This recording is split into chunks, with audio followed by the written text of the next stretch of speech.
मंदिर या देवालय या तीर्थ नहीं बनाए।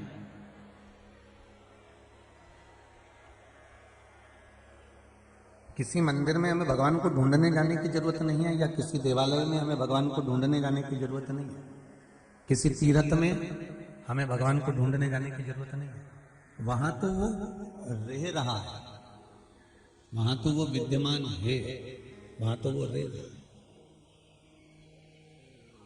हमें परमात्मा को किसी तीर्थ में जाकर या किसी स्थान पर जाकर या कहीं अन्य जगह पर जाकर हमें ढूंढना नहीं है। हमें वहां तो भगवान रह रहा है, ढूंढना हमको अपने भीतर है।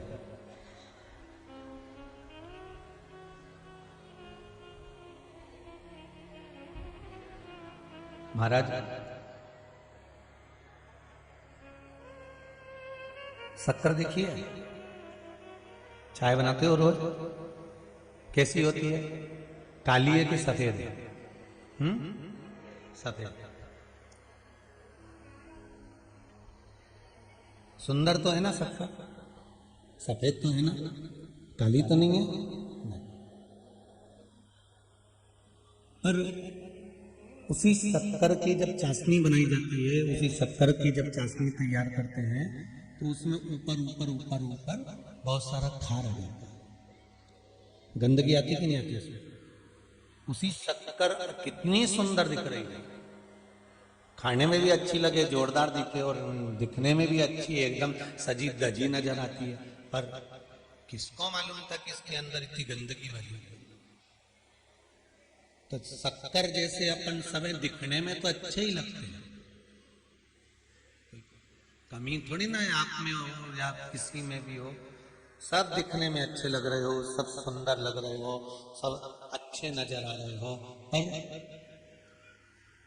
जब इसको आगी पर तपाया जाता है शक्कर को, तो उसमें भी खार ऊपर ऊपर आ जाता है। उसी तरह जब आपको भी संसार में तपाया जाता है, परिवार में तपाया जाता है, कुटुंब कबीले में तपाया जाता है, तो आपका भी खार बाहर आना प्रारंभ हो जाता है, आपके भी सम्मुख में वो प्रकट हो जाता है।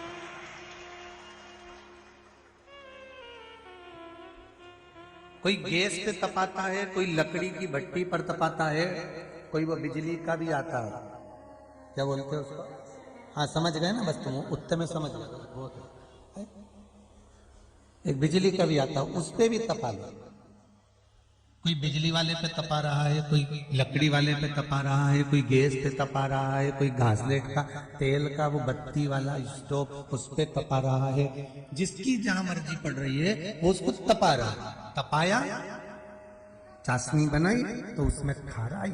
शक्कर दिखने में अच्छी थी, सुंदर थी, खाने में भी अच्छी लग रही थी, पर जब तपना चालू होती है, जब चाशनी बनना चालू होती है, तब उसमें खार आना प्रारंभ हो जाता है। उसी तरह जब व्यक्ति, मनुष्य परमात्मा के पास जाना चालू करता है, और संसार के लोग जब इसको तपाते हैं, कोई चूल्हे पर तपाएगा मतलब घर में, कोई गैस पर तपाएगा मतलब समाज में, संसार में, कोई उसको इलेक्ट्रॉनिक जो भी चूल्हा होता है उस पर तपाएगा, तो समझ लो कि हमारे लौकिक व्यवहारिक जीवन में जब तपाया जाता है मनुष्य को, भगवान की भक्ति में बढ़ने से समय पर, बढ़ते समय पर, भगवान की ओर जाते समय पर जब उसको तपाया जाता है, तब उसका खार निकलना प्रारंभ होता है। कहीं छल, कहीं बेईमानी, कहीं कपट, कहीं निंद्रा, जो जो आदि आदि बेकार कर्म है सब निकल।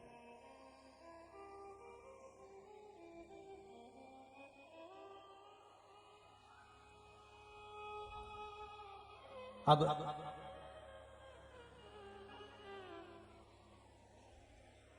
गुलाब जामुन बनाओगे या खोपरा पाक बनाओगे, उसमें वो खार दिखेगी क्या? अरे जमी के तो बोलो, नहीं दिखेगी। नुक्ती में दिखेगी खार, बेसन चक्की में नहीं, वो खार नजर नहीं आएगी। फिर तुमने उसकी गुलाब जामुन बना ली, चाहे उसकी तुमने बेसन चक्की बना ली, तुमने चाहे उसमें खूब सारा पकवान तैयार कर लिया, पर खार उसमें नजर नहीं आएगा, क्योंकि तुमने जो खार बना था उसको चमचे से, चम्मच से, चलनी से उसको निकालकर बाहर कर दिया। उसी तरह जब तुम भगवान की भक्ति में तप लोगे, भजन में तप लोगे, दुनिया के लोग अपशब्द कहेंगे, ताने देंगे, गालियां देंगे, आड़ा टेढ़ा बोलेंगे, जब तुम तप जाओगे उसके बाद में तुम फिर गुलाब जामुन, रसगुल्ला, इमरती, जलेबी जो बनाना चाहो बनाओ, क्योंकि तुम परमात्मा के हो गए। उसके बाद खार नहीं रहेगा, उसके बाद केवल आनंद ही आनंद रहेगा, फिर उसमें कोई दिखावा नहीं।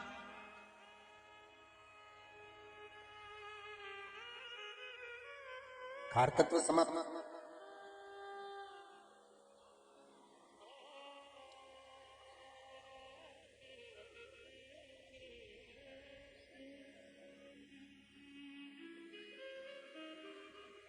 ईश्वर मेरा शंभु, मेरा भोलेनाथ, मेरा राम, मेरा कृष्ण,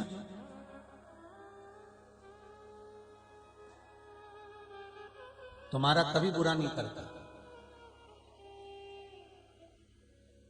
बुरा कौन करता है? आपके अपने कर्म। मेरा ईश्वर कभी बुरा नहीं करेगा। इसलिए आपको पहले भी कहा, मत बुरे कर्म कर बंदे वरना पछताएगा। भगवान की आंखों से तू बच नहीं पाएगा, तू बच नहीं पाएगा।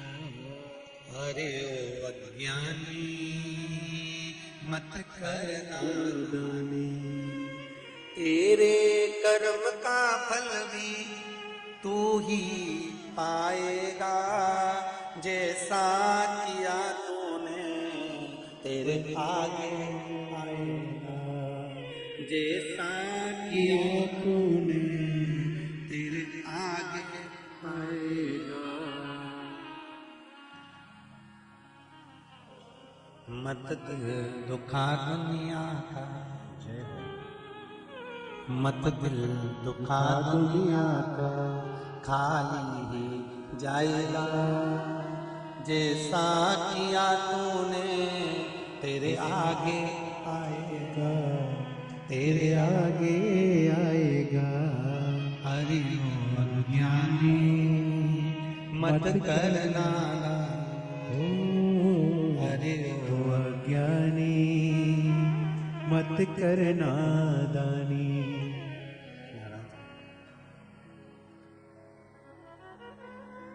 ईश्वर कभी बुरा नहीं करता।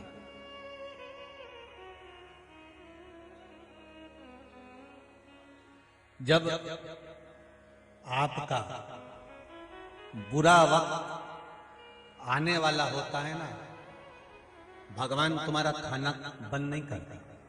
बहुत ध्यान देना कथा पर जरा। मंत्रमाला शिव महापुराण की कथा चल रही है और विशेष ध्यान देना। बुरा समय अगर आपका आएगा तो भगवान आपका खाना बंद नहीं करेगा। आपके घर से सारा भोजन भगवान छुड़ाएगा नहीं। भगवान तुम्हारा सोना भी नहीं छुड़ाएगा कि तुम सो रहे हो, आराम कर रहे हो, ये भी भगवान खत्म नहीं करेगा। जब तुम्हारा बुरा वक्त आएगा, ना तुम्हारा खाना भगवान छुड़ाएगा, ना तुम्हारे कपड़े भगवान छुड़ाएगा, ना तुम्हारा सोना छुड़ाएगा, ना तुम्हारा घूमना फिरना छुड़ाएगा। जब व्यक्ति का बुरा वक्त चालू होता है, उससे पहले भगवान उसको इतना काम में लगा देता है, इतनी दौलत, इतनी संपदा देना चालू कर देता है, इतने काम में उलझा देता है कि वो भगवान की सेवा करना बंद कर देता है। बस समझ लेना, जिस दिन तुमने भगवान का सेवा करना बंद कर दिया, जिस दिन भगवान ने तुम्हें काम में उलझा दिया, अब तुम रोज पहले 3 घंटा, 2 घंटा, 1.5 घंटा, आधा घंटा, 15 minute, 20 minute, 5 minute, 4 minute, 2 minute तुम जो भगवान को देते थे, तुम्हारा अगर वो 15 मिनट पूजन का, अर्चना का, सेवा का, भजन का, मंदिर का, चाकरी का छूट रहा है, धीरे धीरे तुमसे सेवा बंद होती चली जा रही है, तो समझ लेना कि 2-4 साल में कोई बड़ी घात आने वाली है। इसलिए भगवान आज से मुझे लाइट जलाकर इंडिकेटर दे रहा है। अभी से गाड़ी जब इंदौर से आती है और कुबेरेश्वर धाम के लिए मुड़ती है तो पहले से इंडिकेटर देना पड़ता है, तब जाकर इधर मुड़ पाती है। भोपाल से आती है तो भी थोड़ी दूर से मन लाइट चमकाना पड़ती है, तब जाकर इधर मुड़ पाती है। तुम्हारी भी अगर भगवान की भक्ति कमजोर हो रही है, तुमने अगर भगवान की पूजन करना कम कर दी है, तुम्हारी सेवा कम हो रही है, तुम्हारा भजन कम हो रहा है, तुम्हारा स्मरण कम हो रहा है, तुमने भगवान की पूजन पहले में बहुत करती थी, अब न जाने क्या हो गया गुरुजी, पूजन समझ ले। अभी भी भगवान लाइट जला के बता रहा है कि कम हो गई है, वापिस जुड़ जा, एक लोटा पानी, एक बेलपत्र, एक फूल, भगवान के दरवाजे जाना चालू कर दे, वापिस दुख तकलीफ कष्ट दूर हो जाएगा। वो लाइट जलाता है, खाना बंद नहीं करेगा तुम्हारा, हो खूब डट के खाओ, कपड़े पहनने में कोई कमी नहीं आन देगा, वो कपड़े भी खूब पहनो, घूमने फिरने में भी कमी नहीं आन देगा, वो सारी संपदा देना चालू कर देगा, दौलत देना चालू कर देगा, सारा सुख देना चालू कर देगा, पर एक काम करेगा कि तुम्हें इतना उलझा देगा कि तुम भगवान का भजन नहीं कर पाओगे, स्मरण नहीं कर पाओगे, भगवान की भक्ति में नहीं रम पाओगे, भगवान की स्मरण में नहीं पहुंच पाओगे। फिर वो समझ लेना कि आप आए नहीं और सुबह हो गई मेरी पूजा की थाली धरी की। क्या कारण है? ऐसा कौन सा कारण बन गया जो भगवान ने हमको सेवा से हटा दिया? ऐसा कौन सा कारण बन गया जो भगवान ने हमें पूजन से हटा दिया? कारण कौन सा?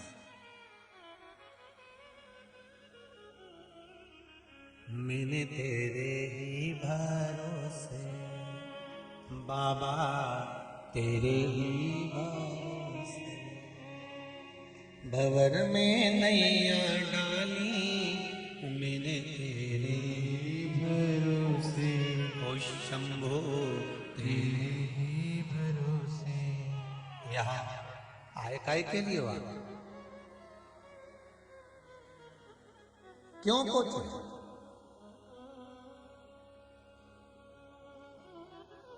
कथा में सुना था कि कुबेरेश्वर धाम जाओ, बाबा ऐसी कृपा कर देता है, 3 महीने में वापिस बुला लेता।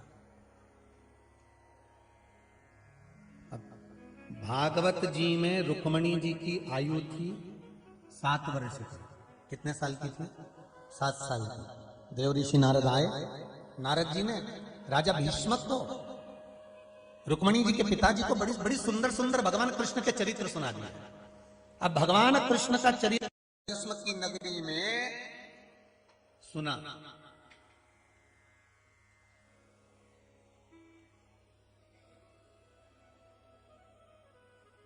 कहां अमरावती,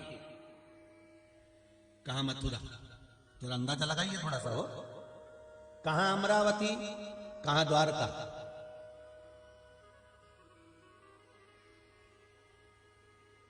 राजा भीष्मक कहां के थे? अमरावती के थे ना, उदय क्षेत्र।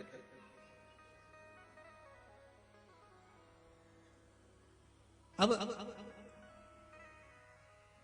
वहां से राजा भीष्मक के पास में भगवान नारद जी महाराज ने ज्ञान उपदेश दिया और उनकी ज्ञान सुना रहे थे। राजा भीष्मक को भगवान कृष्ण के बात नारद जी बता रहे थे। भीष्मक ने सुना कि नहीं सुना ये तो नहीं पता, पर जो पास में 7 वर्ष की रुक्मणी जी बैठी हुई थी, 7 वर्ष की कन्या बैठी हुई थी, उसने ध्यान से सुना। बड़ेपन में तुमने कौन सी मूवी देखी, क्या देखा, क्या सुना, तुम्हें याद रहा कि नहीं रहा पता नहीं। शादी के बाद भी तुम लोगों ने क्या मूवी देखी, क्या सुना, तुम्हें याद रहा कि नहीं मालूम नहीं। पर बचपन में अपनी मम्मी का हाथ पकड़कर अपने पापा के साथ बुलेट पर, गाड़ी पर, मोटरसाइकिल पर, साइकिल पर हाथ पकड़ के अपनी बहन के साथ, भाई के साथ में, जब आप 9वीं क्लास में, 8वीं क्लास में, 7वीं क्लास में पढ़ते होंगे, उस समय पर आपने स्कूल में या किसी थिएटर में जाकर कौन सी मूवी देखी या कौन सी क्या बात सुनी, वो आज तक आपको मालूम है, आज तक ज्ञात है, भूल नहीं पाए। बचपन में जो तुम्हारे विवेक में, तुम्हारी बुद्धि में, तुम्हारी चित्त में, तुम्हारे व्यवहार में दिया जाता है, वो अंतिम समय तक समाप्त नहीं होता। जवानी में भले तुम भूल जाओ, जो होता है कई बार, पत्नी ने कोई बात की, सुनो तुम बाजार जा रहे हो, जरा सामान लेकर जाना, भूल गए नहीं लाए। पति ने पत्नी से कोई बात की, भूल गए नहीं लाए। जवानी में भूल सकते हो, अधेड़ी में भूल सकते हो, बुढ़ापे में भूल सकते हो, पर बचपन में जो दिया गया था वो नहीं भूल पाए। राजा भीष्मक ने अधेड़ी में अगर जो मिला नारद जी से वो भले भूल गया होंगे, पर रुक्मणी जी ने जो 7 वर्ष की अवस्था में जो देवऋषि नारद के मुख से संवाद सुना था, वो संवाद रुक्मणी जी कभी नहीं भूल पाई। और रुक्मणी जी नहीं भूली तो उसने मन में विचार कर लिया कि मैंने सुना है कि कृष्ण इतने सुंदर हैं, उनका व्यवहार इतना सुंदर है, वो इतने वीर हैं, उन्होंने पूतना को मार दिया, अगासुर बकासुर को मार दिया, उन्होंने कंस को मार दिया, उन्होंने तृणावत को पछाड़ दिया, जब उन्होंने गोपियों की मटकी को फोड़ा है, मक्खन को खाया है, सुंदर गौओं का चरण कराया है, तो ये रुक्मणी जी के कानों में जब गया तो रुक्मणी जी के हृदय में कृष्ण के प्रति भाव उत्पन्न हो गया। और जब भाव उत्पन्न हो गया, जब एक बार पक्का विश्वास, पक्की श्रद्धा और पक्का भाव जब उत्पन्न हो जाता है, तो मेरे कृष्ण राधा को नहीं मिल पाए, रुक्मणी को मिल जाते हैं, केवल विश्वास के बाद। फिर वो राधा को नहीं मिल पाए। रिटर्न थोड़ा सा,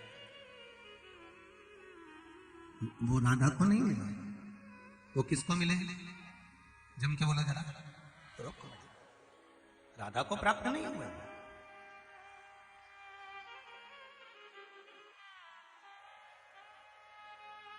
कारण क्या था? सुना था कृष्ण के बारे में। आप लोग भी जितने लोग इस कुबेरेश्वर धाम में आए हो ना, आपने भी सुना था टीवी के माध्यम से कुबेरेश्वर धाम के बारे में। तो तुम सब सुन के, कोई 2 साल से, कोई 3 साल से, कोई 1.5 साल से, कोई 5 साल से अंदाजा लगाकर बैठे हुए थे कि जाना है, पहुंचना है। अब सुना था तो कहां तक पहुंच गए? रुक्मणी जी ने सुना था तो जगदम्बा के मंदिर पहुंची थी और भगवान कृष्ण उसको गोदी में उठा कर ले गए थे। उसी तरह तुमने सुना था तो तुम कुबेरेश्वर धाम तक पहुंचे। और जैसे भगवान कृष्ण रुक्मणी को लेकर गए हैं, उसी तरह शंभु भी तो आपका कार्य साधेगा। आपने उससे निवेदन करा, आपने उससे कहने का प्रयास किया।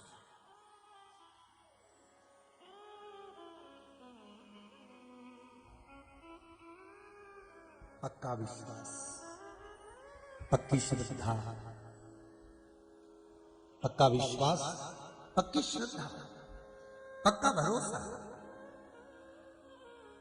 मैंने तेरे ही भरोसे, ओ बाबा तेरे ही भरोसे, नैया भवन में डाली है,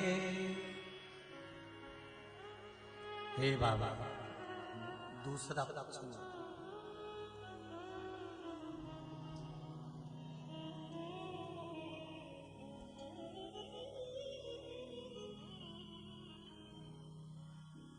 शंभो तेरे ही भरोसे, ओ भोले तेरे ही भरोसे।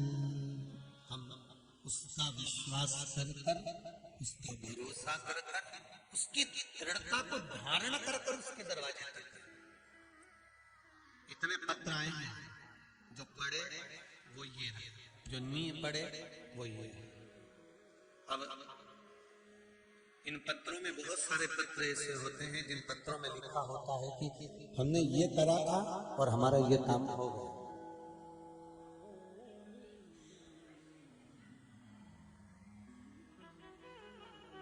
क्या तुम पहले शंकर जी के मंदिर नहीं गए? जम के बोलो जरा, गए हो ना? क्या तुम पहले भगवान के मंदिर में जल नहीं चढ़ाए? क्या चढ़ा? क्या तुमने पहले सोमवार के व्रत नहीं करे? करे? क्या तुमने पहले बेलपत्री नहीं चढ़ाई? क्या चढ़ाई? पर पहले जो चढ़ाया था वो केवल सिर का उतारा था। पर अब सोमवार को कई लोग कहते हैं गुरुजी ये पशुपति व्रत होते हैं तो सवेरे भगवान का अभिषेक पूजन करो, दूध दही सब चढ़ाओ और पूजन करो। क्या शाम के समय पर फिर दूध दही चढ़ाना चाहिए? नहीं, शाम को तो आप साधारण सी भगवान को जल का छींटा देकर पूजन कर कर आओ, जो 6 दिए हैं वो लेकर जाओ, मीठे का भोग लेकर जाओ। तो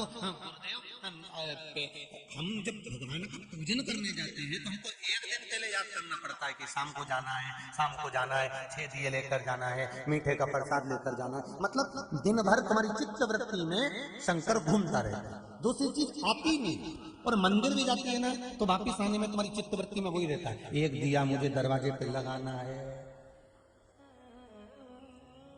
फिर चलती चलती भी थाली हाथ में लेकर वापिस जा रही है, फिर सोच रही कुछ दे तो नहीं दिया। उपास 5 ही है, कितने व्रत करना है? 5। अब कई लोगों ने कह दिया कि छठे पे उद्यापन करो, 5 व्रत, केवल 5। और 5वें पे श्रीफल 11 रुपए 108 कोई वस्तु कोई सामग्री। हम फिर कहेंगे आज के समय में लोग हमारा फोटो लगा लेते हैं, कहीं फेसबुक बना लिया लोगों ने, कहीं यूट्यूब बना लिया लोगों ने, कहीं रुद्राक्ष बेच रहे हैं, कहीं माला बेच रहे हैं, कहीं किताब बेच रहे हैं, कहीं सामान बेच रहे हैं फोटो लगाकर। ये व्यासपीठ से कहूंगा, रुद्राक्ष उत्सव का रुद्राक्ष भी पिछली बार भी बटा था तो निःशुल्क था, इस बार भी बटेगा, निःशुल्क है। यहाँ कोई, आप रुद्राक्ष उत्सव में आओगे तो कोई भोजन का शुल्क नहीं है, कोई रुकने का शुल्क नहीं है, केवल एक ही शुल्क है, दिल शंकर से लगाना पड़ेगा, केवल एक मन से। और हाथ जोड़ के निवेदन आप सभी से, जो आएगा उसको मिलेगा। आप सोचो कि ऑनलाइन भेज देंगे महाराज, तो ऑनलाइन नहीं आएगा वो। अगर सोचो कि ऑनलाइन महाराज, कई लोग ऑनलाइन के चक्कर में तुम्हें धोखा दे देंगे, महाराज का फोटो लगा लेंगे और तुमसे कह देंगे हाँ ऑनलाइन दे देंगे हम, लाओ 500 रुपए लाओ, 1000 रुपए लाओ, 200 रुपए 300 रुपए। तुमने तो सोचा कि कुबेरेश्वर धाम से प्रसाद आ रहा है, तुमने तो कह दिया कि ये प्राप्त हो रहा है। कुबेरेश्वर धाम से आज तक शिव महापुराण की पोथी के इस माध्यम से कहना चाहूंगा, ना तो किसी के पास में दान मांगने के लिए मैसेज जाता है, ना कोई सामान बेचने के लिए मैसेज जाता है, ना कभी हमारे कोई रसीद बुक आपके घर पर कोई लेकर जाएगा, ना आपकी दुकान पर जाएगा। जो आप दान देते हो, ये मूछ वाला भैया यमता भाई वो बोलता है भैया आशीष दिया, और आप जो देते हो वो अकाउंट में या फिर कुबेरेश्वर धाम में आते हो, कोई रसीद कटवा के चले गए तो वो प्राप्त। बाकी के आप तो घर घर आकर और क्यों आए मांगने तुम्हारे यहाँ? जब सारी दुनिया के लोगों को यहीं बैठा बैठा खूब लुटा रहा है, तो हम तुम्हारे यहाँ मांगने क्यों जाएंगे? इसी दरबार से नहीं मांगेंगे।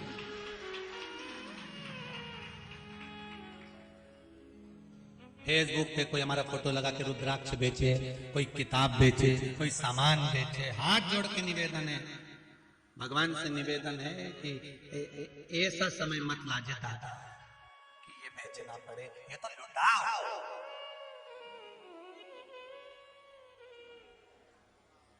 और 7 दिन है शिव महापुराण के, 28 फरवरी से 6 मार्च तक चलेगी शिव महापुराण की कथा।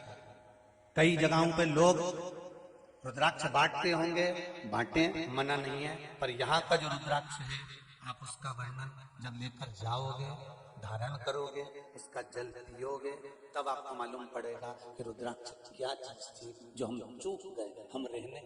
और फिर निवेदन है 7 दिन बटेंगे, ऐसा नहीं कि आखिरी दिन बटेगा या महाराज जी एक ही दिन बटेंगे, 7 दिन।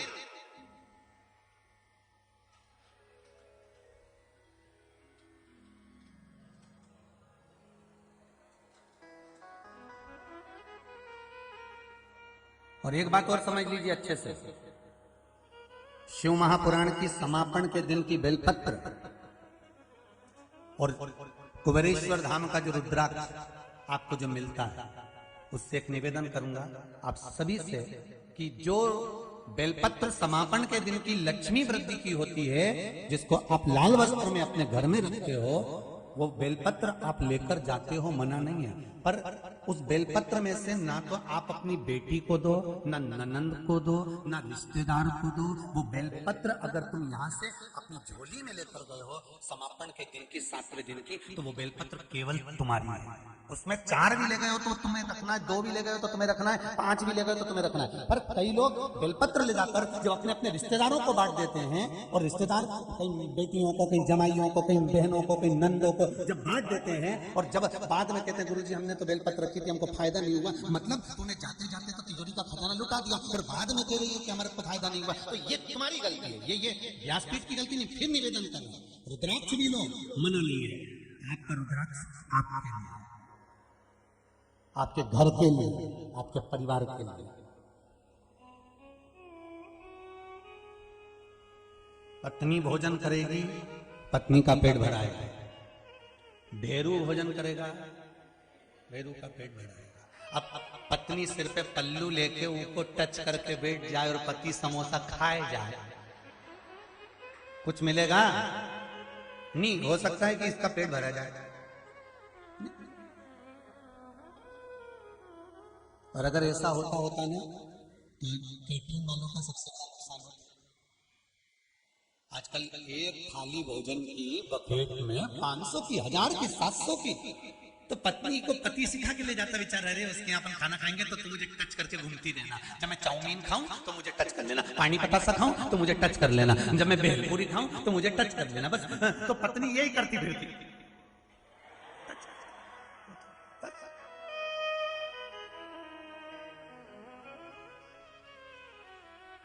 और कई लोग पूछते भी ये क्या कर रहे, शक्तिमान,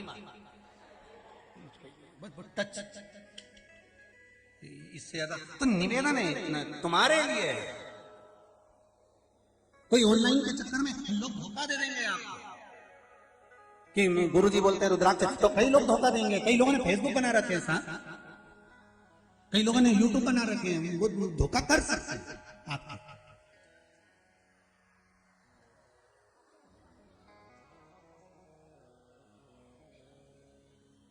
महाराज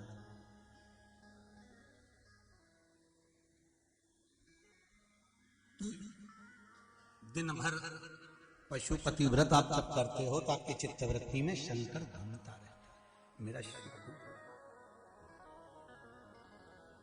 मेरा ओघरदानी आपकी बुद्धि में, आपके विवेक में, आपके चित्त में, आपके व्यवहार में।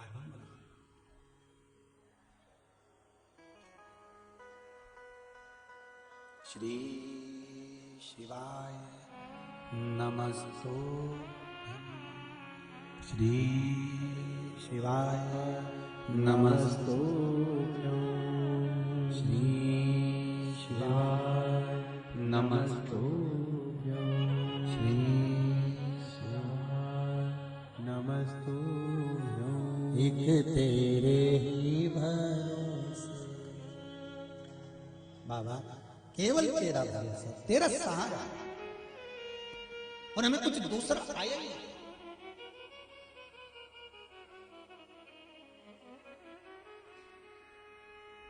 आप शिव को भजो, आप शंकर का स्मरण करो। एक लोटा पानी, हमारी भक्ति में कमजोरी नहीं होना चाहिए, बस इतना ध्यान रखना। भगवान कृष्ण राधा के नहीं हो पाए, रुक्मणी जी के हो गए, क्योंकि बाल्य अवस्था से भगवान कृष्ण के बारे में सुना था।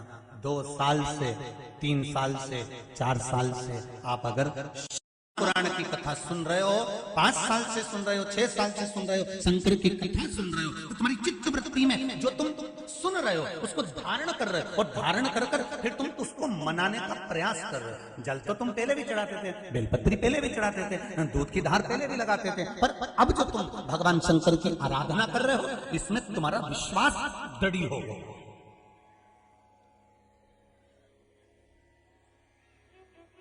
एक पत्र है छोटा सा,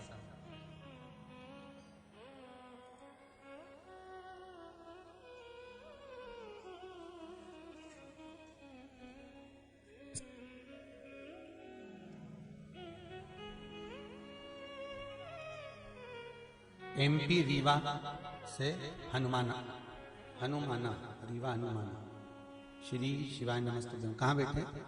ये रीवा, MP रीवा से। आप ही जरा माइक दीजिए।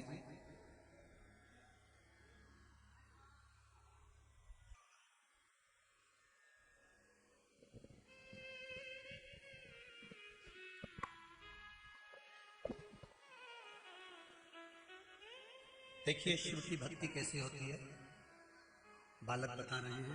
श्री श्री शिवाय नमस्तुभ्यम गुरुजी। श्री शिवाय नमस्ते। हम क्या नाम है? योगेंद्र जी हैं आपके? योगेंद्र कुमार मिश्रा, मध्य प्रदेश, रीवा हरमना। रीवा से आए हैं जी सर। जी। कैसे आना हुआ बाबा? गुरुजी मेरा एक्सीडेंट हो गया था, हाथ की कलाई की हड्डी टूट गई थी जी। डॉक्टर ने मेरे ऑपरेशन के लिए बोला जी। और उस अस्पताल में प्लेट नहीं थी, उस प्लेट को दूसरी जगह से मंगाया गया जी। और मैं ऑपरेशन के लिए 2.5 घंटे लेटा रहा। ऑपरेशन होने के बाद डॉक्टर निकले तो बोला तुम्हारे हाथ की हड्डी बेटा बहुत मजबूत है, मैं के बार लगा के ऑपरेशन कर दिया हूँ। मैं ऑपरेशन के दौरान श्री शिवाय नमस्तुभ्यम का जाप करता रहा और जब ऑपरेशन होने के बाद पता चला कि हमको कहीं चीरा नहीं गया है और मेरा वैसे ठीक हो गया है। वापस ठीक हो गया ना? ठीक हो गया। ऑपरेशन तो नहीं हुआ, बस बाबा ने बचा लिया। श्री शिवाय नमस्तुभ्यम गुरुजी। मेरे साथ में मेरी पत्नी भी आई गुरुजी। श्री शिवाय नमस्तुभ्यम। बहुत बहुत साधुवाद। बस बाबा का जाप। लोग कहते हैं श्री शिवाय नमस्तुभ्यम में है क्या? शिव मां विराज। हम कहते हैं श्री शिवाय नमस्तुभ्यम, ये वो मंत्र है जिस मंत्र का जाप आप कहीं पर भी किसी भी रूप में कर सकते, किसी भी। हमारे एक कंप्यूटर वाले भैया कंप्यूटर आते हैं श्री राजे जी, तो उनके पिताजी को परसों के दिन हॉस्पिटल लेकर नर्सों 2 एक दिन पहले ले गए होंगे और कहा इनको श्वास में तकलीफ है, मशीन लगा दिया। हाँ, प्रेस मेकर वगैरह जो भी हो वो लगा दिया जाएगा। उनके पिताजी के मुख से निरंतर निकलता रहा श्री शिवाय नमस्तुभ्यम। डॉक्टर अंदर ले गए, ऑपरेशन कक्ष की हो, एक बार फिर हार्ट की जांच करी तो डॉक्टर ने कह दिया हार्ट इतना बढ़िया है और कोई कमजोरी ही नहीं है, तो मशीन डालने की जरूरत क्या, वापस बाहर निकाल दिया। वापस बाहर निकाल दिया। मंत्र जपो तुम। दुनिया के लोगों के लिए 2 चीजें बड़ी प्रबलता में शिव महापुराण से मिली है। एक शंकर भगवान का छुपा हुआ मंत्र श्री शिवाय नमस्तुभ्यम और दूसरा है पशुपति व्रत। दूसरे नंबर पर है पशुपति व्रत।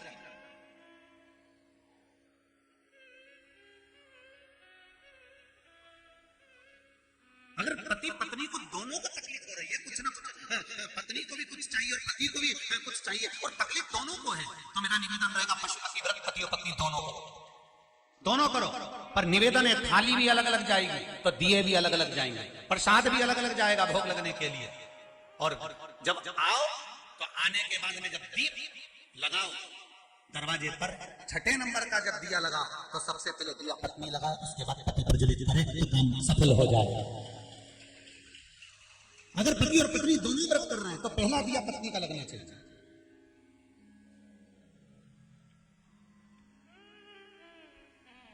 शिव महापुराण में 2 चीजें दी है, एक मंत्र दिया है श्री शिवाय नमस्तुभ्यम और दूसरा दिया है पशुपति व्रत, जो भारत की भूमि पर, और अब भारत की भूमि क्या, विदेशों में भी लोग, विदेशों में भी भगवान शंकर का पशुपति व्रत कर रहे हैं। अभी एक कल का ही फोन था कि हमारे यहाँ शिव मंदिर नहीं है, इस्कॉन मंदिर है, हम उसमें लग कर लें क्या? तो वहां शिवलिंग है क्या? तो क्या नहीं है, पर वहां के जो अनुयायी है वो बोल रहे हैं कि यहाँ जो पौधा है उस पौधे की मिट्टी का शिवलिंग बनाकर आप पूजन कर कर चले जाना। तो कहा कर लो, फिर शिव की भक्ति ही तो करना है, बाबा स्वीकार मिलेगा।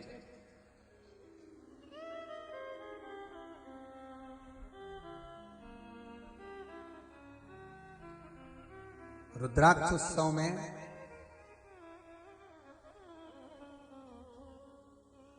कई जगह से भक्त लोग आ रहे हैं। साथ में सबसे बड़ी बात तो ये भी है कि अब वो गवर्नमेंट फ्लाइट भी चालू कर रही है, तो विदेशों से भी लोग, कम से कम 5 से 6 देश से लोग शिव महापुराण की कथा में पहुंच रहे हैं। ये शिव की आराधना, शिव भक्ति का बल, रुद्राक्ष। 2 चीजें मिली है, एक भगवान का नाम,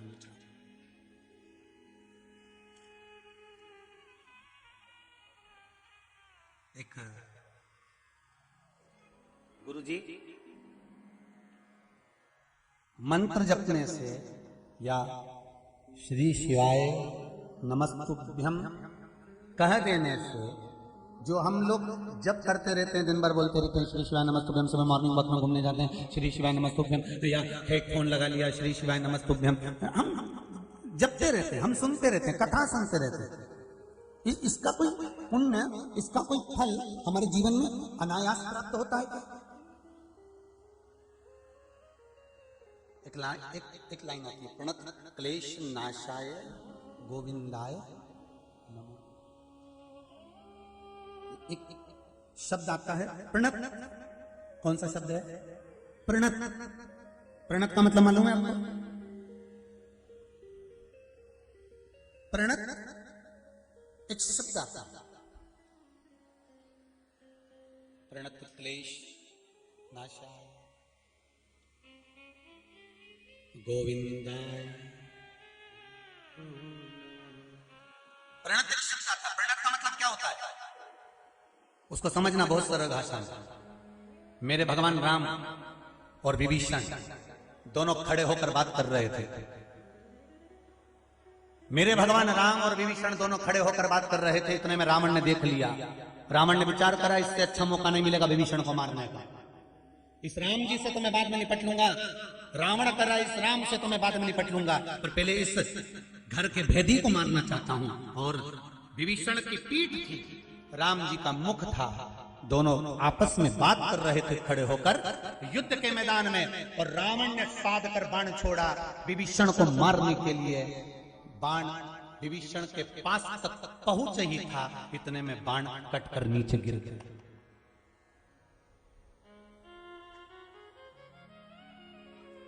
फिर रावण ने छोड़ा, रावण ने फिर बाण छोड़ा, विभीषण के पास फिर आया, वो फिर कटकर नीचे गिर गया। रावण ने फिर बाण छोड़ा, वो फिर पास में गया, वो कटकर फिर नीचे गिर गया। मेघनाथ ने पूछा, पिताजी क्या बात है? पिताजी कहते हैं मैं तेरे चाचा को मारना चाहता हूं, तेरे काका श्री को मारना चाहता हूं। तो इतने में मेघनाथ कहता है, आप चिंता करते हो, मैं मारता हूं। और मेघनाथ ने बाण छोड़ा, ऐसी ऐसी शक्तियां छोड़ी मेघनाथ ने, वो शक्तियां विभीषण के पास जाती है और टूट कर नीचे गिर जाती है। आखिरी में सब हार गए, थक गए। तब विभीषण पलट कर देखा तो वहां बाणों का ढेर लगा हुआ था। विभीषण ने मेरे राघव जी से पूछा, प्रभु एक बात समझ में नहीं आती कि ये इतने सारे बाण अभी तो थे नहीं, अपन बात कर रहे थे तब, तो इतने बाण कहां से आ गए? भगवान राम ने कहा, बस आ गए होंगे, तुम्हें क्या करना, तुम तो अपना काम करो। रहा नहीं गया, विभीषण से रहा नहीं गया, और विभीषण सीधे श्री हनुमान जी महाराज के पास में गए। और विभीषण ने हनुमान जी महाराज से कहा, अरे हनुमान जी जरा। हनुमान जी बोले, बोलो महाराज, बोलिए क्या बात है? ये मैं और भगवान राम हम दोनों बात कर रहे थे, पर बात करते करते इतने सारे बाण इकट्ठे हो गए, इतने सारे बाण पड़े हुए थे, सब खंडित पड़े हुए थे, सब टूटे हुए पड़े थे, सब बेकार पड़े हुए थे। समझ में नहीं आ रहा कि इतने सारे बाणों का ढेर आया कहां से, इतने सारे बाणों का ढेर आया कहां से, कहां से प्राप्त हुआ? आखिर इतने बाण आए कहां से? हनुमान जी महाराज ने कहा, अरे विभीषण महाराज, आपको मालूम नहीं है, रावण, मेघनाथ, पूरी सेना आपको मारने का प्रयास करती रही, आपका बाल बांका नहीं हुआ। विभीषण ने पूछा, मुझे मार रहे थे? हाँ, बाल बांका नहीं हुआ। क्यों? तो हनुमान जी ने कहा, आपको मालूम नहीं है आप किसके पास खड़े हुए थे? आप किसके पास खड़े हुए थे? राम जी के पास खड़े थे, इसलिए कोई कितना भी प्रयास कर रहा था, पर वो बाण आपको नहीं लग पाए। प्रणत शब्द यही है। प्रणत का मतलब क्या होता है कि आप किसका मंत्र जाप कर रहे हो, किसके करीब में खड़े हुए हो, किसका भजन कर रहे हो, किसके नजदीक में बैठे हो, किस शिव मंदिर में जा रहे हो, शंकर का भजन कर रहे हो, श्री शिवाय नमस्तुभ्यम का जाप कर रहे हो, भगवान शंकर की कथा सुन रहे हो, भले टीवी के माध्यम से सुनो, भले फेसबुक यूट्यूब के माध्यम से सुनो, पर कथा तो सुन रहे हो। जितनी देर आप कथा में लगे रहते हो, आपके ऊपर कितनी भी बड़ी से बड़ी विपदा आ रही होती है, वो कटकर नीचे गिर गई होती है, उतनी देर समझ जाता है प्रणत क्लेश नाश।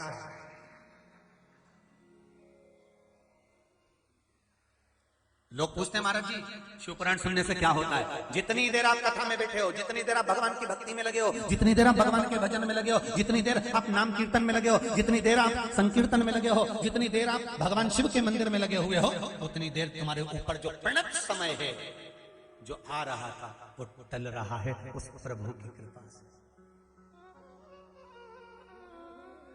एक बात आपसे कहेंगे, अच्छी लगे तो रख लेना, नहीं लगे आसपास में जाते जाते कोई नकदी पड़े तो वहां पटक देना। अच्छी लगे तो रखो, फालतू की चीजें जोड़ने से कोई मतलब नहीं दादा। और हमने एक ही काम करा अपन लोगों ने, फालतू की चीज बहुत जोड़ के रखी, कोई ना कुछ बोल दिया हमारे दिल में लग गई, ऐसा क्या बोल दिया, इतना गलत बोला है, ऐसे ऐसे शब्द बोले हमारे हृदय में लग गए। तो ये फालतू की चीज नहीं तो और क्या, सब फालतू का जोड़ जोड़ के रखा है। जब मुंह खोले फालतू की चीज ही बाहर निकले, उसने ऐसा कह दिया, उसने वैसा कह दिया, दिन भर पोसे दिन भर, तो ये फालतू की चीज है। सुने भी फालतू का, बोले भी फालतू का, देखे भी फालतू, और चल के जाए भी तो फालतू जगह, काम भी करे तो फालतू।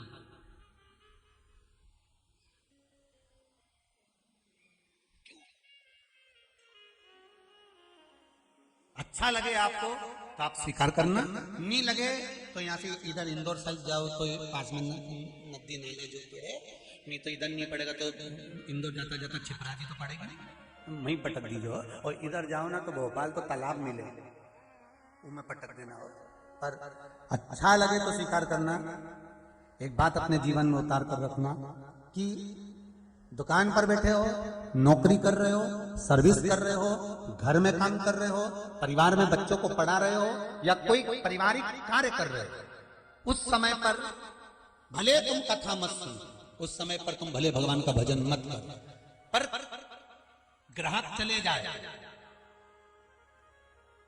कस्टमर चले जाए, तुम्हारा कोई काम पूरा हो जाए और आधे घंटे की या 15 मिनट की भी फुर्सत मिल जाए, उतनी देर में चौकर छक्का लगा देना, उतनी देर में कथा सुन लो, उतनी देर में भगवान का भजन करना, उतनी देर में स्मरण कर लो, उतनी देर में कीर्तन कर लो, बहुत है। तुलसीदास जी लिखते हैं आधी में पुनि बहुत है। शंभो शरणे पड़ी मांगो घड़ी दुख काटो, दया करी निदर्शन आपो, दया करी निदर्शन आपो। जब मौका मिल जाए, जितनी देर मिले आपको, 15 मिनट, 10 मिनट, 5 मिनट, आधा घंटा, 20 मिनट, जब मिले। आप लोगों में से कई लोगों की तो आदत होगी रात को सोते समय आधा घंटा सुनने की, कई लोगों की आदत होगी सुबह उठकर 5-10 मिनट तो सुनिए, कई लोगों की आदत है दिन में कथा नहीं आती है तो ढूंढती है, कथा नहीं आ रही, कथा नहीं आ रही, कथा नहीं आ रही, शिव महापुराण नहीं आ रही। और कईयों की तो ऐसी आदत होगी जो पुरानी जितनी कथा होगी सब सुन के धर ली होगी, सब अब तो नई कहीं मिल जाए तो तैयार। नमन है आपकी भक्ति को, शुभ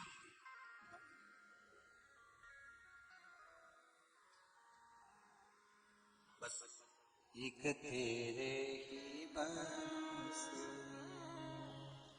बाबा, तेरे ही बंसी, सब छोड़ दिए।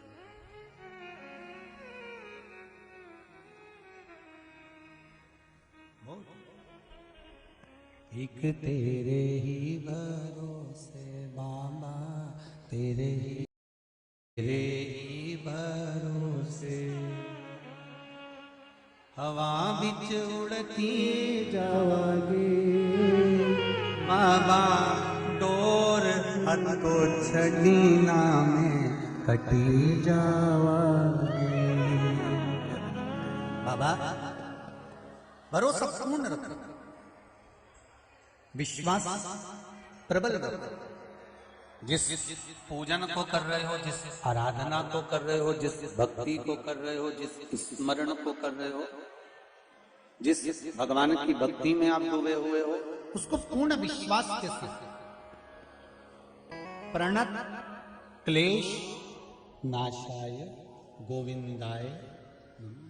प्रणत का मतलब होता है कि आपको मालूम नहीं है कि कब आपके पीछे कोई वार कर रहा है, कब कौन आपके लिए बुरा सोच रहा है, कब कौन आपका बुरा करने वाला है, आपको नहीं मालूम कि कौन काल की घड़ी आपके पास आने वाली है। उसको कहते हैं प्रणत, मतलब भगवान उससे तो जानकर आपके मंत्र से उसको समाप्त कर देते हैं।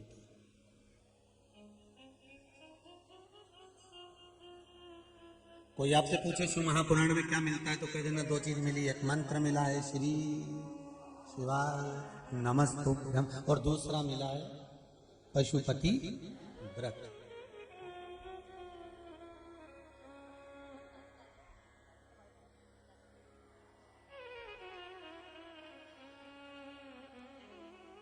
रखो। एक फूल की पत्ती भी अगर हम भगवान को चढ़ा रहे हैं तो विश्वास रखकर चढ़ाना कि मेरा भोलेनाथ इस पत्ती को स्वीकार कर ले।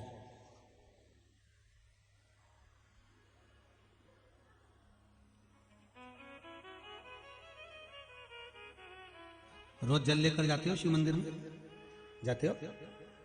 कभी कभी विचार कर कर जाया करो। भोलेनाथ जी से कहते बाबा हरिद्वार का है, तुम्हारी लिए लाई हो। शंकर जी भी सोचेगा कहां से यही पगली, कहां से घर से भर के ला रही और क्योंकि हरिद्वार का।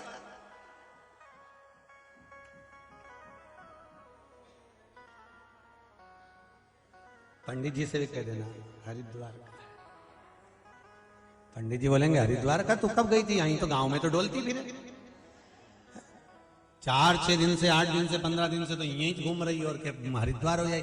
नहीं नहीं नहीं, शंकर भगवान को जब जल छुएगा तो वो हरिद्वार का अपने आप बन जाएगा। सारे तीर्थ धाम आपके चरणों में, हे भोलेनाथ प्रणाम आपके चरणों में। सारे तीर्थ, सब कुछ शिव का, सब कुछ सारे तीर्थ है। बैठ जाओ बैठ जाओ। सारे तीर्थ है महाराज।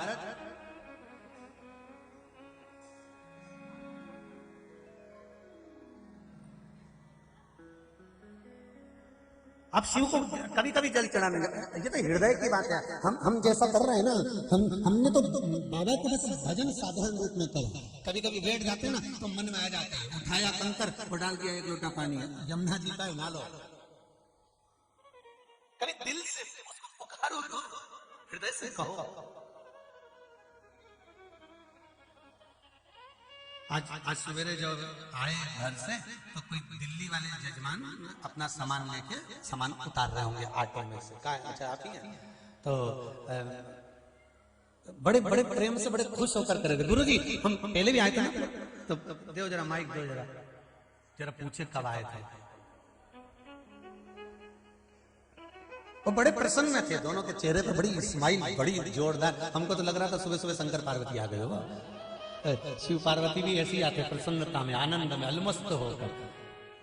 श्री शिवाय नमस्ते गुरुजी। नमस्ते। कहाँ से आए? हम दिल्ली से आए हैं गुरुजी। हाँ, दिल्ली में कहाँ से हैं? दिल्ली में पीतमपुरा से गुरुजी। जी आज बड़े प्रसन्न दिख रहे थे आप दोनों। हाँ पहले कब आए हो? अक्टूबर में आए थे गुरुजी। पहले 18 अक्टूबर को आए थे। हाँ अक्टूबर में। अक्टूबर के महीने में आए थे। गुरुजी कुछ कामना करे गए थे यहाँ पे, व्यापार की है वो 1-2 और समस्या थी। बाबा से बोल के गए थे? हाँ हो गया। मिल गई गुरुजी, चांदनी चौक में दुकान मिल गई गुरुजी। अब व्यापार शुरू करेंगे 4 तारीख से मलेरा दूध से। बाबा की कृपा, आप अपना आशीर्वाद दो गुरुजी। बाबा की कृपा, हाँ, बस श्री बाबा ने शिवाय कर दी कृपा। हाँ बाबा ने कर दी। चांदनी चौक पहुंच गए ना, हाँ हाँ गुरुजी, हाँ आपकी कृपा है गुरुजी। शिव कृपा। हर हर हर हर महादेव। विराजी विराजी। पहले गुरुजी मेरे शुगर की बीमारी थी, जी तो आपने जो उपाय बताया बेलपत्र वाला, जी वो मैंने किया। अब मैंने दवाई सब बंद कर दी है और बीपी की भी सब बंद कर दी है अब। शुगर और बीपी दोनों अच्छा हो गया। हाँ, और गुरुजी मीठा भी खा लेता हूँ मैं, आपको दिक्कत नहीं है। बड़ी कृपा हुई आपकी। शम्भो शम्भो। श्री शिवाय नमः। श्री शिवाय नमस्तम गुरुजी। अच्छा लगा दिल्ली वालों, जितने दिल्ली में लोग बैठे हैं ना, उनसे भी कह देना सब मस्त हो, मतलब सब अलमस्त हो। श्री शिवाय नमस्ते। बस ऐसे मीठा खाते रहो, आनंद करते रहो, बाबा की कृपा है। शिव कृपा होती है ऐसी महाराज। अब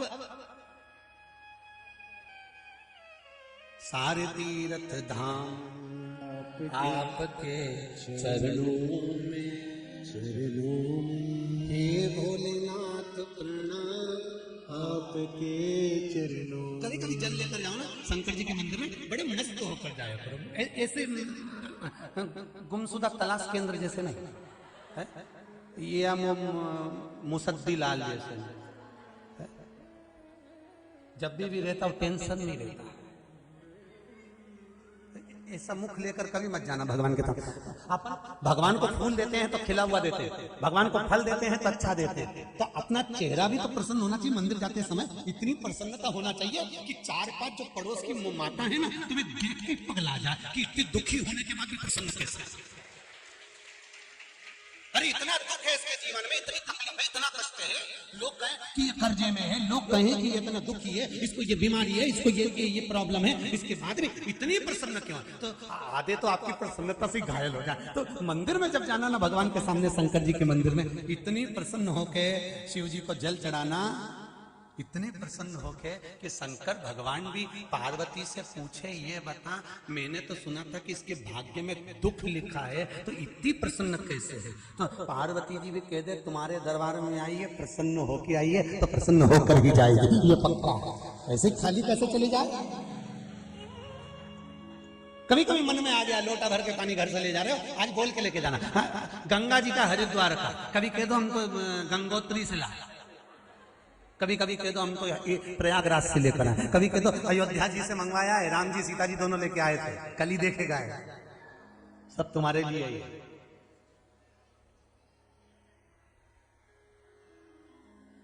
सब तुम्हारे लिए। तो शिव जी पूछेंगे ये झूठ क्यों बोल रही है कि गंगा से लाई ने हरिद्वार से लाई? झूठ बोल रही है कि तू हरिद्वार कब चली गई? पंडित जी कहेंगे तू हरिद्वार कब चली गई, तू प्रयागराज कब गई, तू अयोध्या कब गई, कब गई तू गंगोत्री? तो कह देना शिव महापुराण की कथा कहती है, जितने कदम चलकर हम कावड़ का जल लेकर, हाथ में जल लेकर, जितने कदम चलकर हम शंकर के मंदिर तक या बेलपत्र के वृक्ष तक जाते हैं, जितने कदम चलते हैं उतने तीर्थ हम पार कर सबसे नजदीक पहुंच जाते हैं, उतने तीर्थ पार कर। सारे तीर्थ धाम आपके चरणों में, हे भोलेनाथ प्रणाम आपके चरणों में। सारे तीर्थ वहीं पर है, वहीं। पहले कथा में कहा 33 कोटि देवता शिव जी के शिवलिंग के पास, 33 कोटि, पूरा परिवार तो है ही, 33 कोटि देवता जहां से जल निकलता वहां विराजमान होते हैं। तो देवता सब वहीं बने, तो बैकुंठ कहां होगा? ब्रह्मलोक, इंद्रलोक, जल लोक, वरुण लोक, गरुण लोक, सारे लोग वहीं। इसलिए शिव जी का मंदिर नहीं होता, शिवालय होता है। क्या होता है? शिवालय। शिवालय का मतलब होता है लय, लय मतलब इसमें विलीन हो जा, शिवालय इसमें समा जा।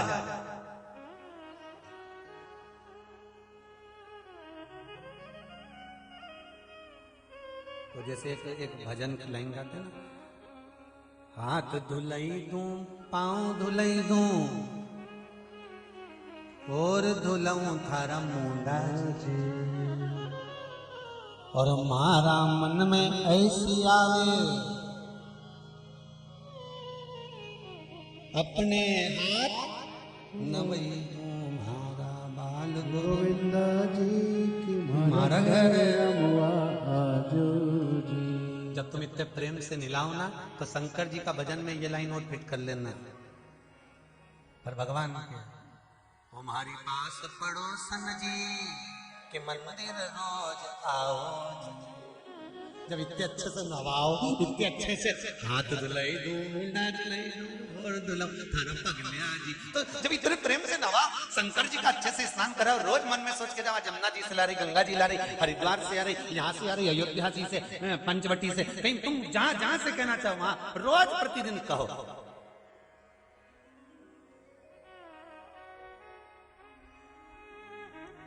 उसके दरबार में जाते से ही, शिवालय में जाते से ही सारे तीर्थ वहीं मिल जाते। झूठ नहीं बोल रहे हो तुम, सत्य।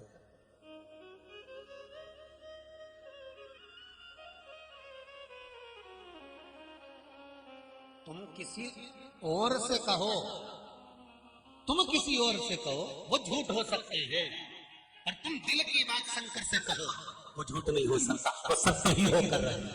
शिव से कहकर और से कहोगे वो झूठ होगा, और शिव से कहो सत्य होगा।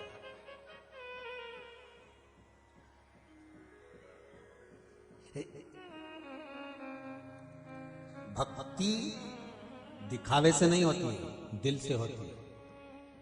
अभी आप लोग भी जितने बैठे हो ना, वो तो ऐसी कहीं की मशीन नहीं आ रही जिससे जांच करी जाए कि सही में भगवान के भरोसे आई कि केवल कुबेरेश्वर महादेव पड़ोसन रही थी तो देखने आई। अभी वो मशीन जैसी आई ना, ऐसे टच करे तो किसी की बंदूक तो नहीं, चाबी तो नहीं, एयरपोर्ट पे लगी रहे, ऐसे हाथ में लेके। कौन सी मशीन क्या था?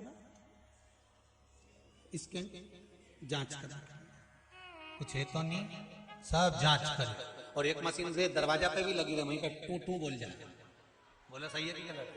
दरवाजा पे नहीं, तुम तो घुसे ही सही और वो टू बोली। इतने में तो पुलिस वाली बोले बैग खोलो, जल्दी खोलो, तो इसमें तो कुछ भी नहीं है। उन्हें जो बैग खोलिया ना उनमें चाबी मिली, देखी नहीं, रखी ना।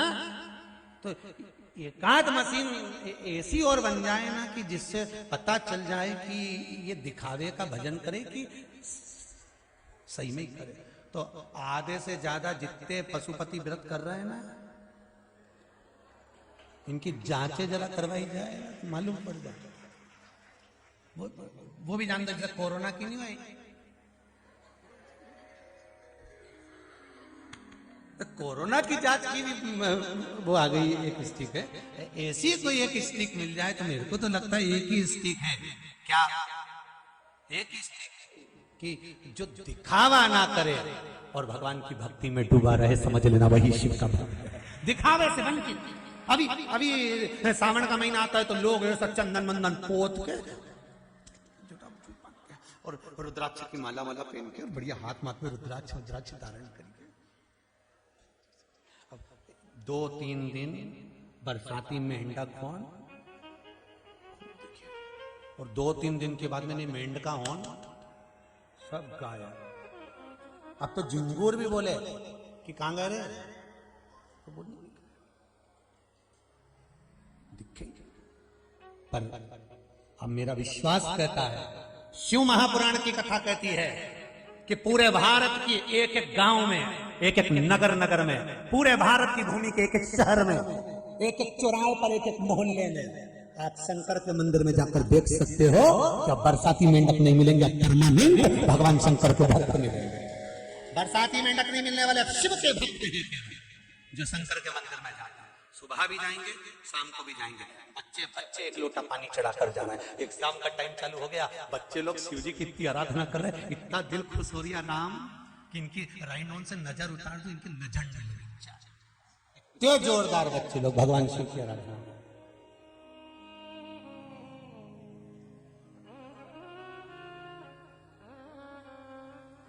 भक्ति किसको कहते हैं, भजन किसको कहते हैं?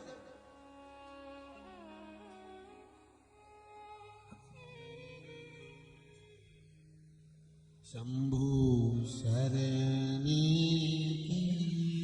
मांगो दुख दया दर्शन। आप दिल से उसको कहो, जैसे वो दिल्ली वाले आए थे कहकर चले गए, भगवान ने कृपा तो करी, वो करता है। उसका अगर विश्वास पक्का है, भरोसा दृढ़ है, भरोसा अगर पक्का है तो वो देने में तो कमी नहीं रखेगा, देने में कमी नहीं रख सकता।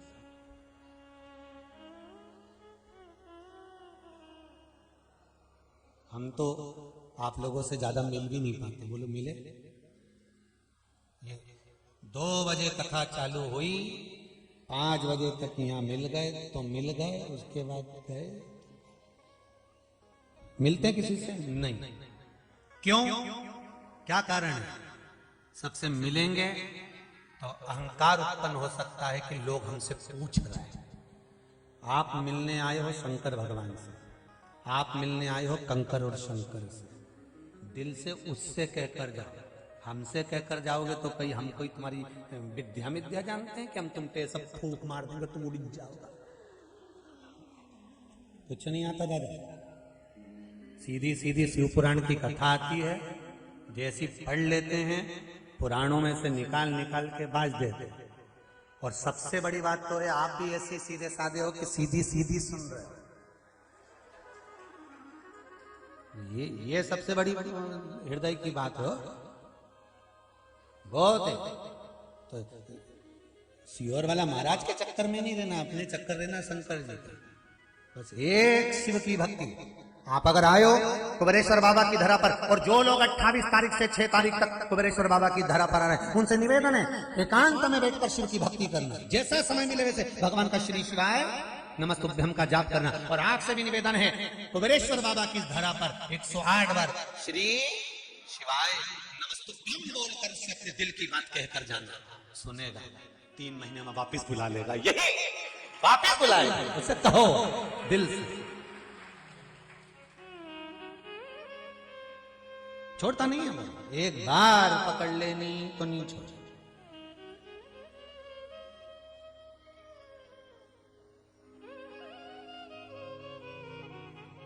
महाराज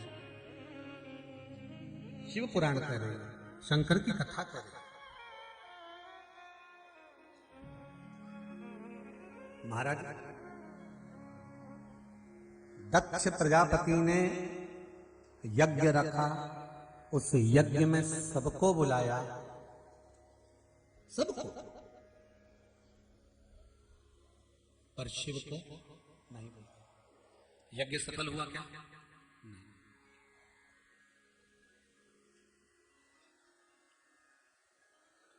पूजा में 2 चीजों का होना बहुत जरूरी है, बहुत ध्यान देना।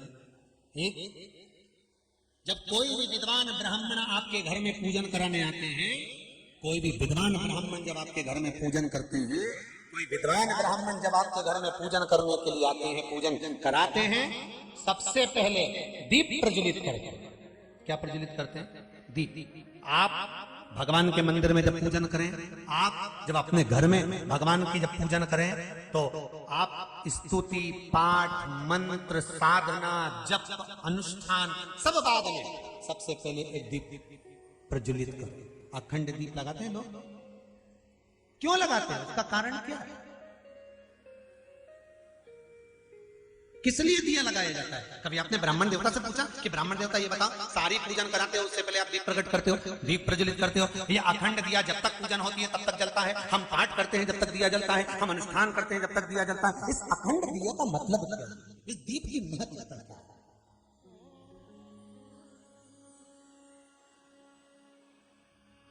क्यों जलाया जाता है दिया? शिव महापुराण की कथा कहती है,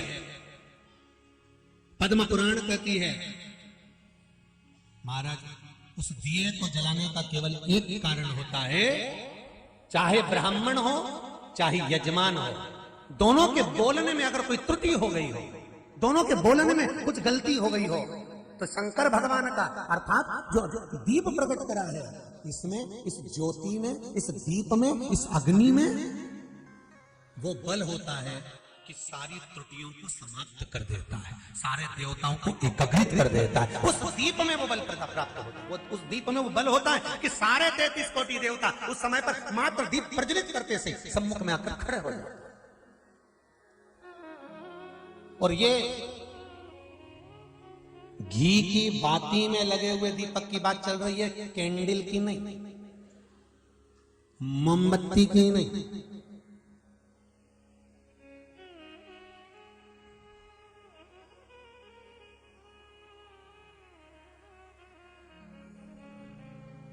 दिए में घी होता है, बाती होती है, भरा हुआ, कैसा होता है, भरा हुआ होता है और उसमें गहराई होती है। जो दिया जब जलते जलते जलते जलते जलते जलते घी समाप्त हो जाता है, दिया खाली हो जाता है, लोगों को लगता है कि दीप खाली हो गया, पर अग्नि पुराण कहती है कि वो दीप खाली नहीं हुआ है। जिस देवता के नाम से तुमने दिया लगाया था, उस देवता ने तुम्हारे घी को स्वीकार करा, बाती को स्वीकार करा, और जितना बड़ा जितना घी उस दिए में डाला था, भगवान उस देवता ने उतनी ही झोली दिए के बराबर तुम्हारी खुशियों से भर दिए, जिस देवता का लगाया। दो चीजों में अंतर समझ लेना कि हिंदू धर्म में दिया लगाना क्यों जरूरी होता है, मोमबत्ती नहीं। मोमबत्ती दूसरे धर्म में लगती है, हिंदू धर्म में दिया इसलिए लगाया जाता है कि दिया घी का जलते जलते जलते जलते जब आखिरी में खाली हो जाएगा, तुम्हें लगेगा खाली हो गया, और जो दिया देवता के सामने रखा है तुम्हें खाली दिख रहा है, पर वो देवता ने तेरी कामना से, तेरी बुद्धि से, तेरे चित्त से जो बात निकली है कि भगवान मुझे क्या चाहिए, वो जलते जलते जब खाली हो जाएगा, तब वो भगवान के आशीर्वाद से जो तूने मांगा है तो वापस भरा जाएगा। दिए में और मोमबत्ती में यह अंतर है कि मोमबत्ती जलते जलते जलते जलते आखिरी में वहां पे भी ढेर, यही अंतर है। उसके बाद में कुछ भरने के लिए बचा, मैं तो लुढ़कने के लिए बचा, मैं बचा कुछ मोमबत्ती में, कैंडल में कुछ बचा। हिंदू धर्म के अंतर्गत एक एक चीज अगर भगवान के सामने रख रहे हो, एक एक चीज अगर भगवान के सम्मुख में तुमने प्रदान करी है, तो जीवन का सुख देने वाली, खाली नहीं।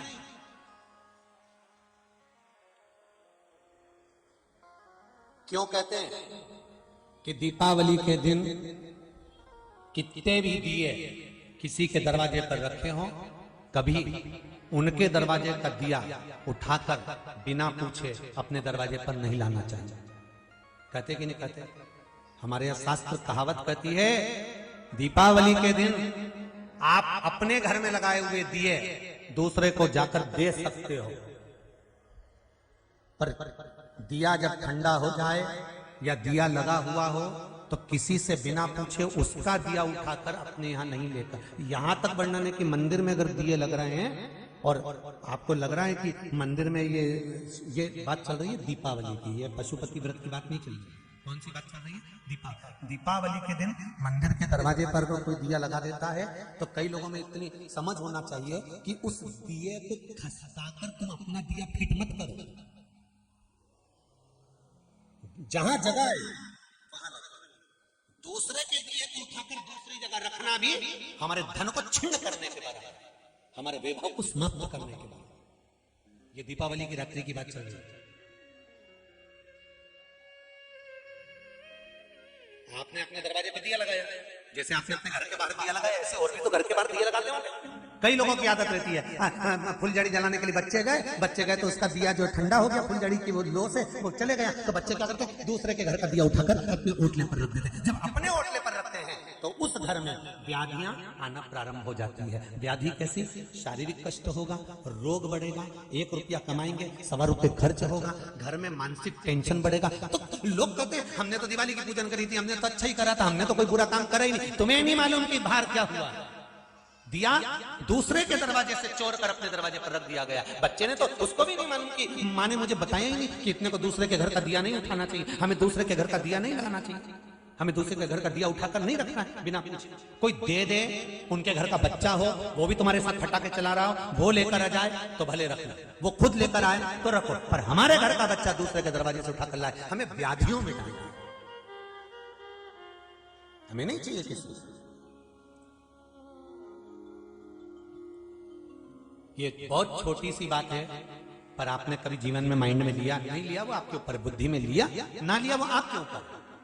पर शास्त्रों में जिस चीज का आनंद लिखा हुआ है, जिसका वर्णन, आप दीपावली के पूजन करो, दिल से करो, आप हजारों दिए लगाओ, पर बच्चों को ये सीख दे देना कि बेटा, जैसे कहते हैं किसी का सामान मत चुराना, किसी का सामान नहीं लेना, बच्चों को ज्ञान नहीं हो पाता, वो तो फटाके चलाने गया या अपना दिया गड़बड़ हो गया, पड़ोसी का दिया उठा के लिया है, उसने तो लाके अपने दरवाजे पर रख दिया, पर उसका दोष भी तो देखो कितना है, कितना दोष। संपदा हम कमा रहे हैं, धन हम कमा रहे हैं। महाराज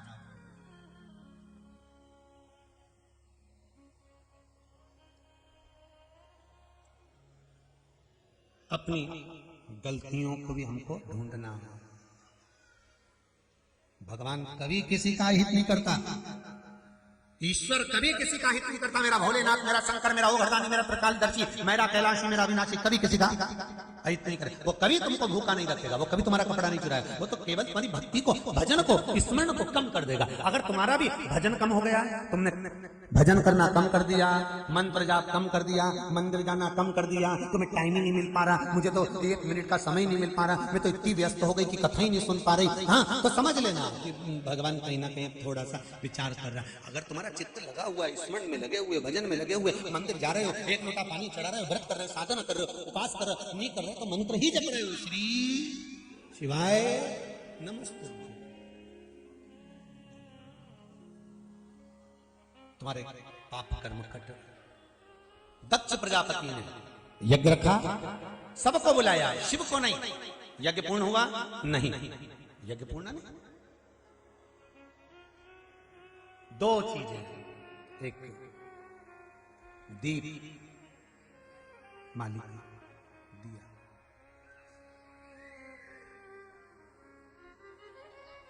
एक दीप,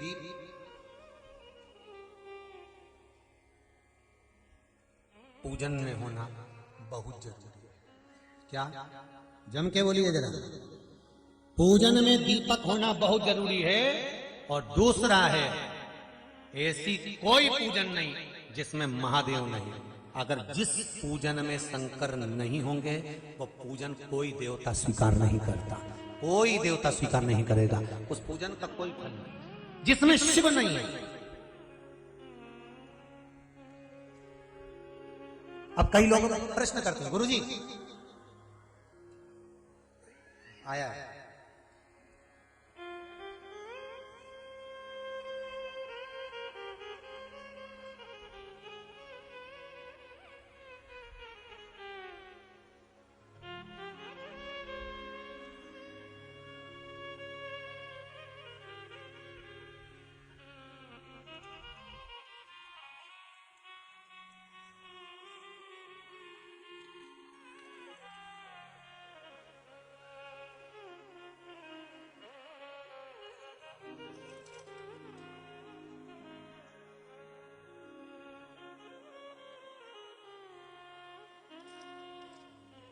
इसमें लिखा है, गुरुदेव घर में शिवलिंग है, घर में शंकर भगवान है, और आप कहते हो कि कुबेरेश्वर महादेव का कंकर शंकर है, तो हम क्या यहाँ का कंकर ले जाएं? जब घर में शिव है तो ले जाने की जरूरत नहीं है, शंकर है ना, वहां पर भी विराजमान है और यहां पर भी विराजमान है, वहां है शिव। जिस घर में शिव नहीं होता, जिसके घर में भगवान शंकर का शिवलिंग नहीं है, जिसके घर में भगवान शंकर का शिवलिंग विराजमान नहीं है, उसके घर में वो कितना भी चाहे अनुष्ठान पर अनुष्ठान कर ले, चाहे जाप पर जाप कर ले, चाहे वो पाठ पर पाठ कर ले, चाहे वो कितना भी संकल्प ले ले, चाहे कितनी भी पूजन कर ले, स्वीकार नहीं। राम के बिना शंकर नहीं, शंकर के बिना राम नहीं, कृष्ण के बिना शंकर नहीं और शंकर के बिना कृष्ण नहीं। इसलिए आज भी मेरे बद्रीनाथ जाओ तो बीच में केदारनाथ जी पढ़ते हैं, तिरुपति जाओ तो नीचे कपिलेश्वर महादेव पढ़ते हैं, नाथ द्वारा जाओ तो एकलिंग जी पढ़ते हैं। ऐसा कोई कृष्ण मंदिर, राम मंदिर बता दो जिस मंदिर के पास में शंकर का शिवालय नहीं। जिस मंदिर के पास में शंकर जी नहीं हो। नाथ द्वारा में जाओगे तो शिव मिलेंगे। आप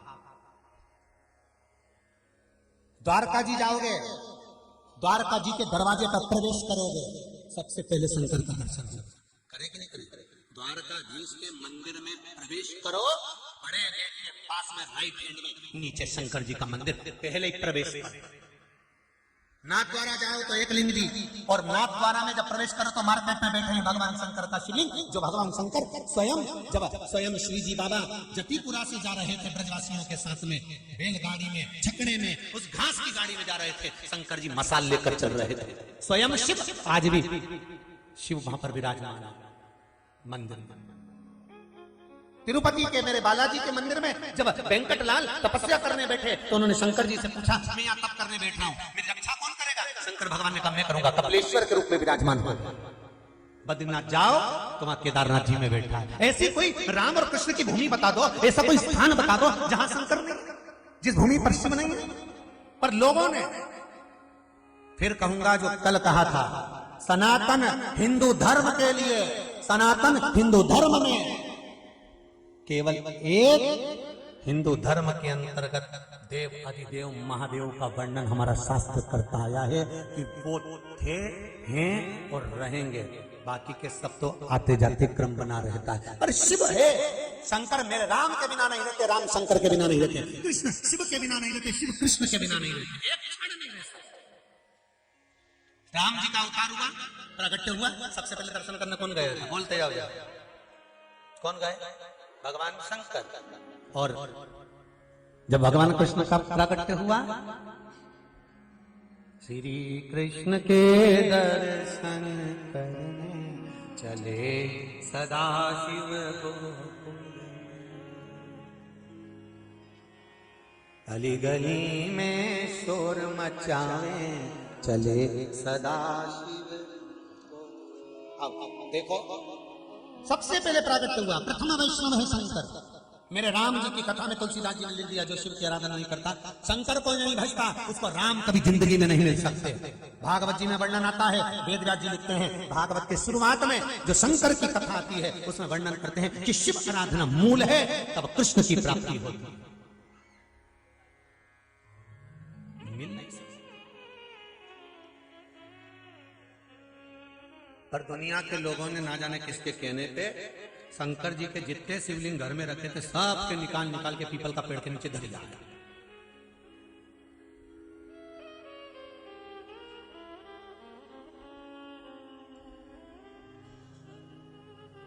और कई लोग ऐसे होंगे, आप पछता रहे होंगे, हम ओके ना, हमारा कोई दया भोला नाथ मिला कांवड़ में। अब तुम में भी कई ऐसे होंगे जो शंकर जी को कहने पे दरियाए पीपल का पेड़ का नीचे, शंकर जी अकेले बैठे बैठे सोच रहे, क्यों रियो कमला, क्यों धर दिया मुझे पीपल के पेड़ के नीचे हो?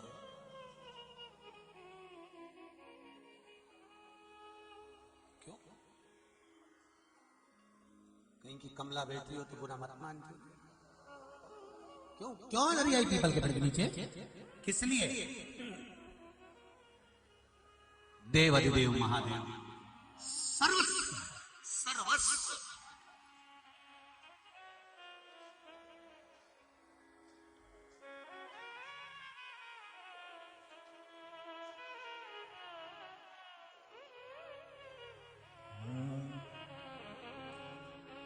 काशी के बीच बाजार रंगीलो आयो कांवर, शिव स्वरूप कंकर शंकर हर जगह।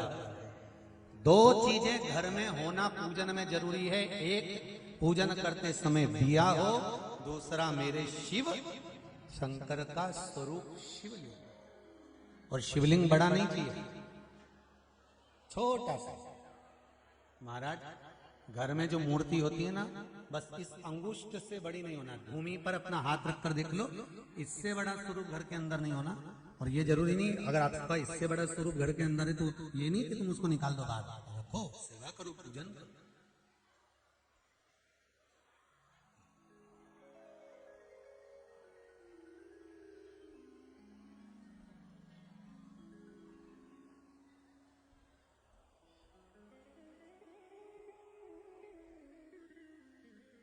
करो सेवा, कर सेवा तू लगन लगाकर, मन में सच्चा भाव जगाकर, ये की आंखें खोलो रे, जय श्री कृष्णा बोलो रे।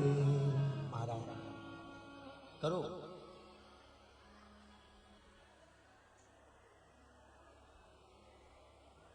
पूजन में दो चीजें,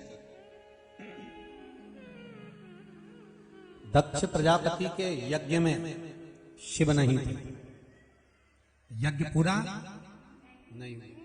फिर यज्ञ पूरा किसने करवाया? वापिस जिसका अपमान कराया उन्हीं भगवान शंकर।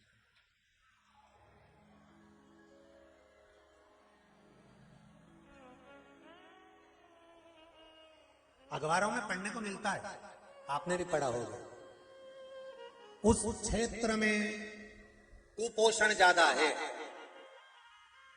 इस क्षेत्र में कुपोषण ज्यादा। कुपोषण का मतलब समझते हैं ना? आहार से शरीर विहीन। हमारा तो सरकारों से निवेदन है कि भारत की भूमि पे जितने भी प्रदेश हैं और प्रदेश की जितनी सरकार है, उन सारी सरकारों से निवेदन है, कहीं कुपोषण केवल आहार में ही नहीं होता है, कुपोषण संस्कार में भी होता है। आहार की जांच कराओ तो संस्कारों की भी जांच कराओ कि इसमें कितना कुपोषण है। बिना संस्कार का पढ़ तो गया, लिख तो गया, खूब डिग्रियां प्राप्त कर ली, पर माता पिता का आदर ना करे, सम्मान ना करे, दो रोटी प्रेम से खिला ना सके, अपशब्द बोल रहा है, ताना दे रहा है, तो यह भी कुपोषण से कम है क्या? कहीं आहार का कुपोषण होता है तो कहीं संस्कारों का कुपोषण।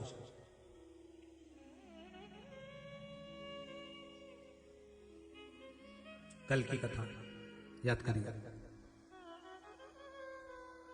कल वाली, जहां बड़े गरम छोटे नरम वही है शर्म, जहां छोटे गरम बड़े नरम वहां सारे बेशरम, जहां बड़े गरम छोटे भी गरम वहां सबके फूटे करम। समझ जाओ रे, अरे ओ जितने सुन रहे हो अच्छे से समझ जाओ। हमें थोड़ा सा सुधरना है, हमें थोड़ा सुधरना है।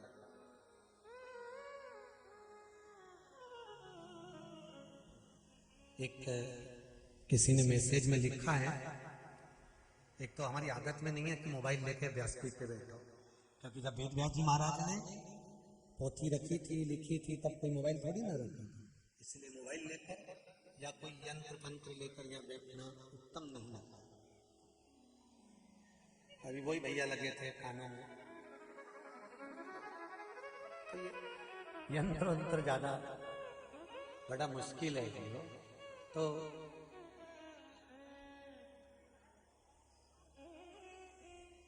मैसेज में लिखा था किसी ने कि भाई भजन कीर्तन स्मरण नाम जाप जो मनुष्य करता है, उस मनुष्य के खाते में पुण्य अगर मान लो सारे छिन्न हो जाए, चले जाए, तो फिर उसके खाते में जो उसने भजन किया होता है, स्मरण किया होता है, उसका पुण्य थोड़ा सा रहता है कि नहीं रहता।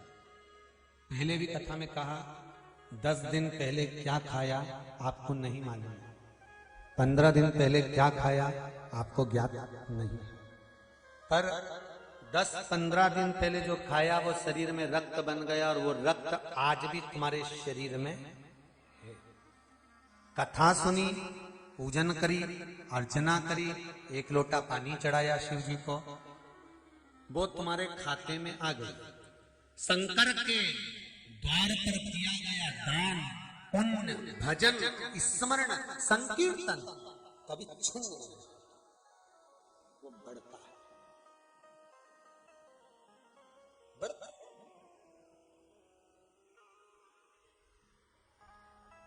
समाप्त नहीं होगा। दक्ष प्रजापति ने एक गलती करी थी, शंकर भगवान को नहीं बुलाया।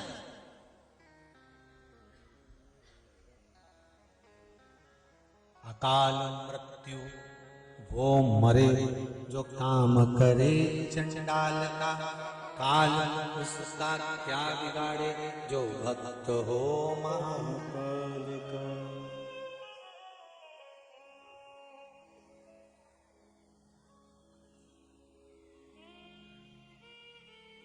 दक्ष प्रजापति ने शिव जी को नहीं बुलाया। गति क्या हुई?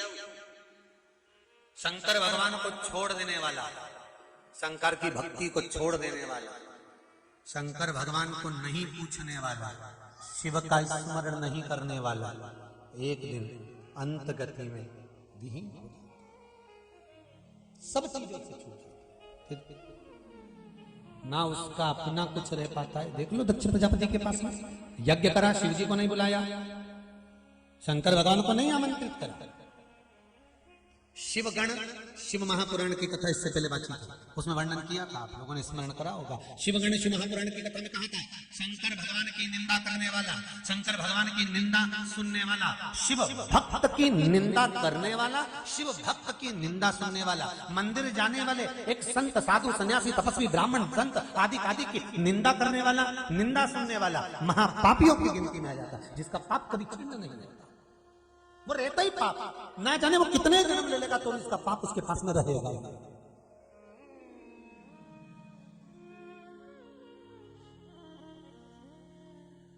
शिव गणेश महापुराण